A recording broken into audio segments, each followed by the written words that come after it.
Deep in the Canadian wilderness, where blizzards erased the line between living and vanishing, lived an old trapper named Elias. He was born among these trees, knew every trail, every crack in the bark of centuries-old pines. But that winter, when frosts locked the rivers under ice, thick as a man's height, and the wind howled like a wounded animal, Elias felt the forest had changed. The air grew heavy, carrying the faint, sweet rot of decay, impossible beneath meters of snow. He set out in late November, moon hanging low like a predator's eye. His cabin stood at the edge of a frozen muskeg, walled in by spruce. Elias took his rifle, traps, and a pack with dried meat, just enough for a week. Moose or deer, he told himself, and I'll be back before the real storm. But the storm arrived ahead of schedule. Snow fell in solid sheets. Wind lashed his face like barbed wire. Elias became lost in a white void where trees blurred into gray ghosts. On the second night, he found shelter beneath the upturned roots of a fallen giant, a shallow cave of dirt and dead needles. Hunger was already gnawing. Supplies had vanished faster than planned. He chewed pine bark to fool his stomach. It roared back louder. In the dark, he heard whispering. At first, just the rustle of wind and branches, then clearer, hunger, food, meat. Elias blamed the gale. Sleep refused to come. Dreams arrived instead, tables groaning with roasted flesh. When he bit down, the taste was copper and salt.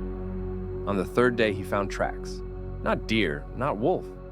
Long, narrow impressions like human feet, stretched far beyond normal, ending in claw marks that sank half a hand deep into the snow. They led deeper, toward the ruins of an old prospector's camp he had heard stories about. A whole party vanished there in the 1800s, people said. Ate each other when the food ran out. Wendigo, the old Cree muttered. Elias had always laughed. Fairy tales for kids. The tracks brought him to the remains. Broken cabin walls jutted through the drifts like ribs. Inside one structure, he found a diary, pages brittle with frost. The last entry, "It calls us. Voice inside the skull. We ate John, but the hunger won't leave. It grows bigger." Bite marks scarred the paper, as though someone had tried to devour the words themselves. Elias felt cold that had nothing to do with temperature. The wind rose, and in its scream he heard his own name, Elias. That night the hunger became a living thing clawing behind his ribs. Bones ached, skin stretched tight over them like wet parchment. A shadow filled the doorway, impossibly tall, stooped beneath the low roof. Head like a skinned deer skull crowned with antlers, eyes burning coal red in hollow sockets, arms too long, fingers ending in black hooks. It gave off no breath, only deeper cold. You are hungry. I will give you strength. Eat and you will become like me. Elias fired. The bullet passed through. The shape simply melted into shadow, leaving behind the smell of raw liver. But the hunger surged tenfold. At dawn, he found a fresh kill, an eviscerated deer lying in the snow, insides still steaming. The meat was warm. Elias couldn't stop himself. He tore into it raw, blood running down his chin, strength flooding back into his limbs. With every swallow, something shifted. Bones lengthened, skin split in thin red lines.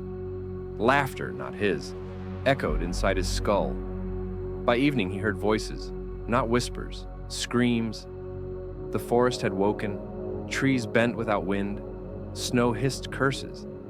He caught his reflection in a frozen creek, sunken eyes, sharpened teeth, and above his head in the shadow, the faint outline of antlers.